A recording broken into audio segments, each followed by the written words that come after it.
Formula, human dental formula ಅಂತಂದ್ರೆ ಏನಂತ ಕಲ್ತೀವಿ? The arrangement of teeth in the upper and lower half of the mouth palate is called as the dental formula. The arrangement of the teeth in the upper and lower half of the mouth palate is called as the dental formula. Okay, dental formula of human ಏನಂತ ಹೇಳಿದೆ? 2 1 2 3 divided by 2 1 2 3. ಹೌದಲ್ಲ?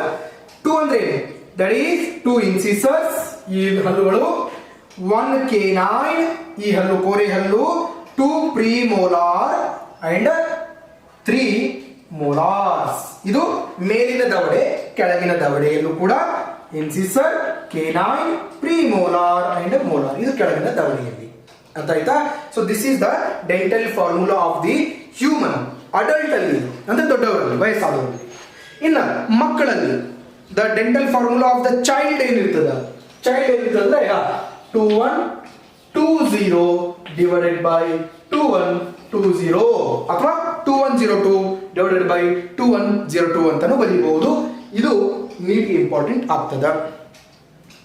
Neat ಅಂತಂದ್ರೆ national eligibility cum entrance exam already ಹೇಳಿದ್ದೀನಲ್ಲ. So ಇದು ಎದಕ್ಕೆ help ಆಗ್ತದ ಏನು ಅನ್ನೋದನ್ನು ನೆಕ್ಸ್ಟ್ ಕ್ಲಾಸ್ಗಳಲ್ಲಿ ನಾನು ಅದರ ಬಗ್ಗೆ ಹೇಳ್ತಾ ಹೋಗ್ತೇನೆ.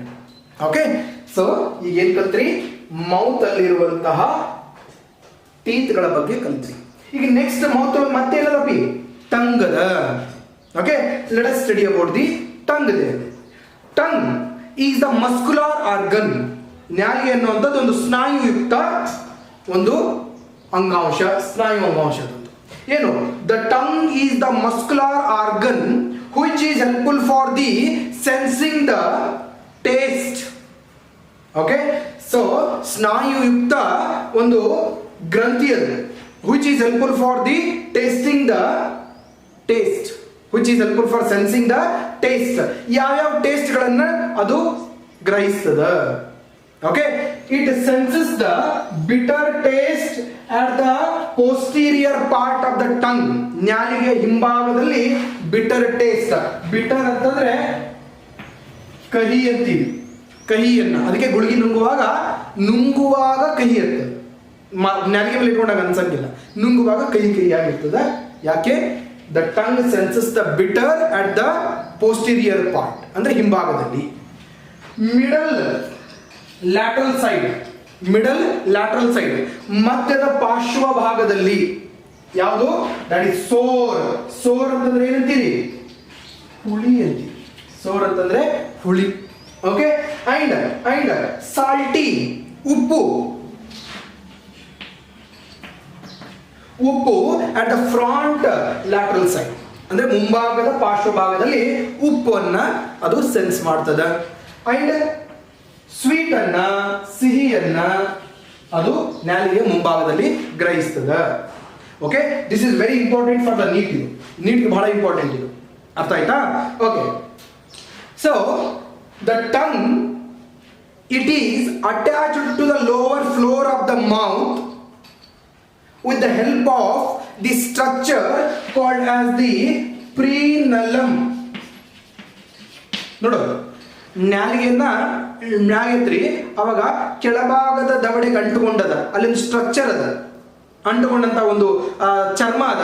ಆ ಅಂಟುಕೊಂಡಂತ ಚರ್ಮಕ್ಕೆ ನಾವೇನಂತ ಕರಿತೀವಿ? ಫ್ರೀನಲಮ್ ಅಂತ ಕರಿತೀವಿ. Frenulum. So what is the frenulum? The tongue is attached to the lower floor of the mouth, that is called as the frenulum. Frenulum. And upper surface of the tongue, upper surface of the tongue, ಮೇಲ್ಪದರು, upper surface of the tongue having small projections, ಸಣ್ಣ ಸಣ್ಣ ಸಣ್ಣ ಸಣ್ಣ ಗುಳ್ಳೆಗಳಿರ್ತಾವೆ ನಾಲಿಗೆ ಮೇಲ್ಭಾಗದಲ್ಲಿ. So those small projections are called as papillae. Those small projections are called as the papillae. Papillae ಅಂತೀವಿ. These papillae having the taste buds. ಈ papillae ಒಳಗೆ ಏನಿರ್ತಾವು? Taste ಬಡ್ಗಳಿರ್ತಾವು, ರಸಾಂಕುರಗಳಿರ್ತಾವು. ರಸಾಂಕುರಗಳು ಅಂತ ಕರಿತೀವಿ. ತಿಳಿತಪಿ? Okay, this is very much important for the NEET. ಯಾಕೆಂದ್ರೆ ಇದು ನಿಮಗೆ ಥಿಯರಿ ಬುಕ್ ಅಲ್ಲಿ ಇಲ್ಲ. ಓಕೆ, ನೀಟ್ಗೆ ಇಂಪಾರ್ಟೆಂಟ್ ಆಗ್ತದೆ. ಅರ್ಥ ಆಗಿದೆ ಎಲ್ಲರಿಗೂ? ಓಕೆ, ಸೊ ನೆಕ್ಸ್ಟ್ ಇನ್ನೊಂದು ಪಾಯಿಂಟ್ ಇದರಲ್ಲಿ ಹೇಳಬೇಕು. These teeth having the hard covering called as the enamel ಅಂತ ಕರಿತೀವಿ. ಇದ್ರ ಮೇಲೆ ಇರುವಂತಹ ಹಾರ್ಡ್ ಕವರಿಂಗ್ ಏನಂತ ಕರಿತೀವಿ? ಎನಾಮಲ್ ಅಂತ ಕರಿತೀವಿ. ಓಕೆ, ಏನೇನು ಕಲ್ತ್ರಿ ಬಾಯಿ ಒಳಗ? ಒಂದು ಟೀತ್ ಕಲ್ತ್ರಿ, ಇನ್ನೊಂದು ಟಂಗ್ ಕಲ್ತ್ರಿ. ಈಗ ಇನ್ನೊಂದು ಯಾರು ಕಲಿಬೇಕು? ಸಲೈವರಿ ಗ್ಲ್ಯಾಂಡ್ಸ್, ಜೊಲ್ಲು ಗ್ರಂಥಿಗಳು. ಹಾಗಂದ್ರೆ the salivary glands in the mouth, there are 3 salivary glands are present. What are the 3 salivary glands present in the mouth? ಒಂದು parotid gland present near the ear lobe, ಕಿವಿಯ ಆಲಿಕೆಗಳ ಸಮೀಪ ಇರುವಂಥದ್ದು ಈ ಭಾಗದಲ್ಲಿ ಇರ್ತದೆ. ಅದಕ್ಕೆ ನಾವು ಅಂತ ಕರಿತೀವಿ parotid gland ಅಂತ ಕರಿತೀವಿ. parotid gland. ಎರಡನೇದ್ದು ಸಬ್ ಮ್ಯಾಕ್ಸಿಲರಿ ಗ್ಲ್ಯಾಂಡ್, ನ್ಯಾಲಿಯ ಕೆಳಭಾಗದಲ್ಲಿ. ಈಗ ಉಪ್ಪಿನಕಾಯಿ ಅಥವಾ ಖಾರ ಮೆಣಸಿನಕಾಯಿ ಅಂದ ತಕ್ಷಣ ನ್ಯಾಲಿಗೆ ಕೆಳಭಾಗದಲ್ಲಿ ಚಳ್ಳ ಅಂತ ನೀರು ಜಿಗಿತದ. ಯಾಕೆ? ಅಲ್ಲಿ ಯಾವ ಗ್ಲ್ಯಾಂಡ್ ಅದ? ಸಬ್ ಮ್ಯಾಕ್ಸಿಲರಿ ಗ್ಲ್ಯಾಂಡ್ ಅದ. ಅರ್ಥ ಆಯ್ತಾ? ಇನ್ನೊಂದು ಜೊಲ್ಲು ಗ್ರಂಥಿ ಯಾವುದು? Sublingual gland. Sublingual gland is present in the lower jaw ಅಲ್ಲಿ ಇನ್ ಬಿಟ್ವೀನ್ ದ 2 jaws, ಅಂದ್ರೆ ಇಲ್ಲಿ ಈ ಭಾಗದಲ್ಲಿ ಇರುತ್ತೆ, ಆಲ್ಮೋಸ್ಟ್ ಈ ಭಾಗದಲ್ಲಿ ಇರ್ತದೆ. That is sublingual gland. So there are 3 salivary glands are present. One is the parotid gland, submaxillary gland, in another one is the sublingual gland. ಅರ್ಥ ಆಯ್ತಾ? ಸೊ ಅವುಗಳ ಪೊಸಿಷನ್ ಬಹಳ important. These 3 salivary glands secrete a saliva, ಜೊಲ್ಲನ್ನು secrete ಮಾಡ್ತದೆ. This saliva having the enzyme called the salivary amylase. This saliva secrete an enzyme called as the salivary amylase. ಅದರಲ್ಲಿರುವಂತಹ enzyme ಯಾವುದು? salivary amylase.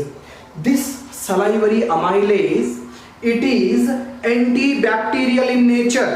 ಅದೇನದು? Aunty bacteria, ಅಂದ್ರೆ ಬ್ಯಾಕ್ಟೀರಿಯಾದ ವಿರುದ್ಧ ಹೋರಾಡ್ತದ. ಬಾಯಿ open ಮಾಡ್ಕೊಂಡು ಮಕ್ಕೊಂಡಿರ್ತೀರಿ, ಚಂದನ ಬಾಯಿ ಓಪನ್ ಇರ್ತದ. ಯಾವ್ದಾದ್ರೂ ಬ್ಯಾಕ್ಟೀರಿಯಾ ಒಳಗಡೆ ಹೋದ್ರೆ ಅದರ ವಿರುದ್ಧವಾಗಿ ಹೋರಾಡಲಿಕ್ಕೆ ಇರುವಂತಹ ಒಂದು ಅಸ್ತ್ರ ಯಾವುದು? Salivary amylase enzyme. ಅರ್ಥ ಆಯ್ತಾ? ಓಕೆ, ಅದು ಬಿಟ್ಟು ಮತ್ತೆ ಅದಕ್ಕೆ ಹೆಲ್ಪ್ ಆಗ್ತದ. ಸಲೈವರಿ ಅಮೈಲೇಸ್ ಮತ್ತೆ ಅದಕ್ಕೆ ಹೆಲ್ಪ್ ಆಗ್ತದೆ ಅಂತಂದ್ರೆ, ಈ ಕಾರ್ಬೋಹೈಡ್ರೇಟ್ ಆದ ನೋಡು, ಈ ಕಾರ್ಬೋಹೈಡ್ರೇಟ್ ಅನ್ನ ಮಾಲ್ಟೋಸ್ ಆಗಿ ಕನ್ವರ್ಟ್ ಮಾಡ್ತದೆ. ಹಂಗಂದ್ರೆ ಏನು? ಮುಂದಿನ ಕ್ಲಾಸ್ಗಳಲ್ಲಿ ತಿಳ್ಕೊತೀರಿ. ಓಕೆ, ಸಲೈವಾ ಇದಕ್ಕೆ ಹೆಲ್ಪ್ ಆಗ್ತದೆ. ಅಂತಂದ್ರೆ it keeps the mouth moist, ಬಾಯಿಯನ್ನ ತೇವವಿತವಾಗಿ ಇಡ್ತದ. ಯಾವುದು? ಸಲೈವಾ. ಅಷ್ಟೇ ಅಲ್ಲ, ಮತ್ತೆ ಅದಕ್ಕೆ ಹೆಲ್ಪ್ ಆಗ್ತದೆ saliva. It having salivary amylase that protects the mouth from the bacterias. ಅಷ್ಟೇ ಅಲ್ಲ, the salivary amylase even convert the carbohydrate into maltose. These are the functions of saliva, ಜೊಲ್ಲು. ಬಟ್ ಗುಟ್ಕಾ ತಿನ್ನೋರು ಏನ್ ಮಾಡ್ತಾರೆ? ಬಾಯಾಗ ಗುಟ್ಕಾ ಹಾಕೊಂಡು ಅಗಿದೆ ಮೂಲೆ ಎಲ್ಲಿ ಕಾಣ್ತಾವ ಎಲ್ಲ ಬೇಕಲ್ಲಿ ಉಗುಳೋದು, ಪೇಂಟ್ ಮಾಡಿಬಿಟ್ಟಿರ್ತಾರೆ ಬಾಡಿ ತುಂಬ. ಸೊ ಅಷ್ಟು ಸಲೈವಾವನ್ನು ಉಗಿದು ಏನಾಗ್ಬಿಡ್ತದೆ ಅಂತಂದ್ರೆ ಅವರ ಈ ಚಿಕ್ಸ್ ಗಲ್ಲ ಭಾಗಗಳೇನದ ನೋಡು, ಅವುಗಳಲ್ಲಿ ತೇವವನ್ನು ಕಳ್ಕೋತಾವು, ಒಣಗಿ ಹೋಗ್ತಾವು. ಒಣಗಿತು ಅಂತಂದ್ರೆ ಬಾಯಿ ತೆರೀಲಿಕ್ಕೆ ಆಗಂಗಿಲ್ಲ. ಅಷ್ಟೇ ಅಲ್ಲ, ಇವನ್ ಏನಾಗ್ತದೆ ಅಂತಂದ್ರೆ ಅವ್ರಿಗೆ ಖಾರನೂ ಹತ್ತಕ್ಕಾಗಂಗಿಲ್ಲ. ಯಾಕೆ? ಸಲ್ತ್ ಹೋಗ್ತಾವ, ಬಾಯಿ ಎಲ್ಲ ಸಲ್ತ್ ಹೋಗ್ತದ, ಖಾರನೂ ಹತ್ತಂಗಲ್ಲ. ಅದಕ್ಕೆ ನಮ್ಮ ಕುಲಕರ್ಣಿ ಸರ್ ಒಂದು ಮಾತು ಹೇಳ್ತಿದ್ರು, ಈ ಗುಟ್ಕಾ ತಿನ್ನೋರಿಗೆ ಮುಂದೊಂದು ಪರಿಸ್ಥಿತಿ ಹೆಂಗ್ ಬರ್ತದೆ ಅಂತಂದ್ರೆ, ಅವರಿಗೆ ಸಲೈವಾ ಜೊಲ್ಲನ್ನ ಟಾನಿಕ್ ಬಾಟ್ಲಿ ಒಳಗೆ ಹಾಕಿ ದಿನ ಮುಂಜಾನೆ ಒಂದು ಬೂಚ ಸಂಜೆಗೆ ಒಂದು ಬೂಚ್ ಕೊಡೋ ಪರಿಸ್ಥಿತಿ ಬರ್ತದೆ ಅಂತ ಹೇಳ್ತಿದ್ರು. ಓಕೆ, ಆ ರೀತಿ ಆಗ್ತದೆ ಪರಿಸ್ಥಿತಿ. ಸೊ ಎಲ್ಲಿವರೆಗೆ ಕಲ್ತ್ರಿ? ಒಂದು ಟಂಗ್ ಕಲ್ತ್ರಿ, ಟೀತ್ ಕಲ್ತ್ರಿ, ಸಲೈವರಿ ಗ್ಲ್ಯಾಂಡ್ಸ್ ಕಲ್ತ್ರಿ. ಮುಂದೆ ಈ ಬಾಯಿ ಒಳಗೆ ಇನ್ನೊಂದು ಇರ್ತದೆ, ಎಪಿಗ್ಲಾಟಿಸ್. ಪೂರ್ತಿ ಬಾಯಿ ಅಂತ ತೆರೀರಿ, ಒಳಗಡೆ ಒಂದು ಗಂಟಿ ಕಾಣ್ತದೆ, ಗಂಟಿ. Okay, that muscular structure is called as the epiglottis. ಇಲ್ಲಿ ಓಕೆ, ಅದಕ್ಕೆ ಎಂತ ಕರಿತೀವಿ? ಎಪಿಗ್ಲಾಟಿಸ್ ಅಂತ ಕರಿತೀವಿ. ಇನ್ನೊಂದು ಸ್ಟ್ರಕ್ಚರ್ ಬರ್ತದೆ ಬಾಯಿ ಒಳಗ, ಫ್ಯಾರಿಂಕ್ಸ್. ಏನದು pharynx? It is the common passage for both air and the food. ಗಾಳಿ ಮತ್ತು ಊಟ ಎರಡೂ ಹೋಗ್ಲಿಕ್ಕಿರುವಂತಹ ಒಂದು ಕಾಮನ್ ಪ್ಯಾಸೇಜ್ಗೆ ನಾವೇನಂತ ಕರಿತೀವಿ? ಫ್ಯಾರಿಂಕ್ಸ್ ಅಂತ ಕರಿತೀವಿ. It is a common passage for both food and air. A common passage for both food and air is called as the pharynx. ಮೂಗಿಲಿಂದ ಉಸಿರು ತಗೊಂಡಾಗ ಈ ಭಾಗದಲ್ಲಿ ಸ್ವಲ್ಪ ತಂಪತ್ತಿ ಒಳಗೆ ಬರ್ತದೆ. ಆ ಭಾಗ ಯಾವುದು? That is pharynx. ಅರ್ಥ ಆಯ್ತಾ? ಆ ಫ್ಯಾರಿಂಕ್ಸ್ ಭಾಗದಲ್ಲಿ ಎಪಿಗ್ಲಾಟಿಸ್ ಇರ್ತದೆ. ಏನ್ ಮಾಡ್ತದ? ಊಟವನ್ನ ಮತ್ತು ಗಾಳಿಯನ್ನ ಸಪರೇಟ್ ಮಾಡ್ತದೆ. ಊಟವನ್ನ ಅನ್ನನಾಳದಲ್ಲಿ, ಗಾಳಿಯನ್ನ ಬ್ರಾಂಕೈಯಲ್ಲಿ ಕಳಿಸ್ತದ, ಟ್ರ್ಯಾಕಿಯಾದಲ್ಲಿ ಕಳಿಸ್ತದ. ಅರ್ಥ ಆಯ್ತಾ ಬಿ? ಓಕೆ, ಅದು ಹೋಗ್ಬಿಡು. ನೆಕ್ಸ್ಟ್ ಇನ್ನೊಂದು ಸ್ಟ್ರಕ್ಚರ್ ಲ್ಯಾರಿಂಕ್ಸ್, ಧ್ವನಿ ಪೆಟ್ಟಿಗೆ. What is larynx? Larynx is the voice box ಅಂತ ಕರಿತೀವಿ. This larynx contains the vocal cords. Vocal cords ಇರ್ತಾವ ಅದ್ರೊಳಗ. Whenever air enters into the larynx, then vocal cords vibrates. ಆ vocal ಕಾರ್ಡ್ಗಳು ಏನಾಗ್ತವೆ? Vibrate ಆಗ್ತವೆ. Due to the vibrations of vocal cord, ಆ vocal ಕಾರ್ಡ್ಗಳ ವೈಬ್ರೇಷನ್ ಇಂದ ಧ್ವನಿ ಹೊರಗೆ ಬರ್ತದೆ. ಆದ್ರೆ ನಾಲಿಗೆ ಇರ್ಲಿಕ್ಕಂದ್ರೆ ಮಾತಾಡ್ಲಿಕ್ಕೆ ಯಾಕೆ ಬರಂಗಿಲ್ಲ ರೀ? ಯಾಕೆ ಅಂತಂದ್ರೆ ನಾವು ಮಾತಾಡುವಾಗ ನಾಲಿಗೆ ಹೊರಳಾಡ್ತದೆ. ಅದರ ಅರ್ಥ ಆ ವೋಕಲ್ ಕಾರ್ಡಿಗೆ ಎಷ್ಟರ ಮಟ್ಟಿಗೆ ಗಾಳಿಯನ್ನ ಕಳಿಸ್ಬೇಕು ಅಷ್ಟರ ಮಟ್ಟಿಗೆ ಅದು ಗಾಳಿಯನ್ನ ಕಳಿಸ್ತದ. ಅದರಿಂದ ಅದು ಒಂದು ಪರ್ಟಿಕ್ಯುಲರ್ ಟ್ಯೂನಿಂಗ್ ಅಲ್ಲಿ ವೈಬ್ರೇಟ್ ಆಗ್ತದೆ. ಅದೇ ನಮಗೆ ಧ್ವನಿಯಾಗಿ ಹೊರಗಡೆ ಬರ್ತದೆ. ತಿಳಿತಲ್ಲ? ಬಹಳ ಸೂಕ್ಷ್ಮದಲ್ಲೂ. ಓಕೆ, ಇವೆಲ್ಲವನ್ನ ಮುಂಬರುವಂತ ಕ್ಲಾಸ್ಗಳಲ್ಲಿ ಇನ್ನೂ ಡೀಪ್ ಆಗಿ ಹೇಳೋಣಂತ. ಈಗ ಆನ್ಲೈನ್ ಕ್ಲಾಸ್ ಅದ, ಜಾಸ್ತಿ ಇಂಟರಾಕ್ಷನ್ ಇಲ್ಲ, ಹಿಂಗಾಗಿ ಏನಾಗ್ತದೆ?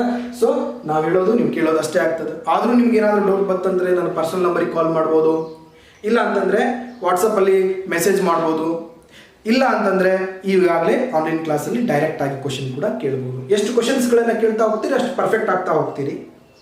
ಓಕೆ, ಸೊ ಎಲ್ಲರೂ ಸೇರಿ ಒಂದೇ ಏಮ್ ಇಟ್ಕೊಳ್ಳೋನು 100 ಔಟ್ ಆಫ್ 100, 100ಕ್ಕೆ 100% ಸೆಕೆಂಡ್ ಇಯರ್ ಮಾಡೇ ತೀರ್ತೀನಿ, ಅಷ್ಟು ಮಾಡಬೇಕು. ಓಕೆ, ನಿಮಗೆಲ್ಲರಿಗೂ ನೋಟ್ಸ್ಗಳನ್ನು ಈಗ ಕಳಿಸಿದ್ದದ. ಬುಕ್ಸ್ ಶನಿವಾರ ಬರ್ತಾವು. ಬಂದ ತಕ್ಷಣ ನಿಮಗೆ ರವಿವಾರ ಒಂದು ಮೀಟಿಂಗ್ ಮಾಡಿ ರವಿವಾರ ಎಲ್ಲ ಪೇರೆಂಟ್ಸ್ ಕರೆಸಿ ಕೊಟ್ಬಿಡ್ತೀವಿ ಬುಕ್ಸನ್ನು.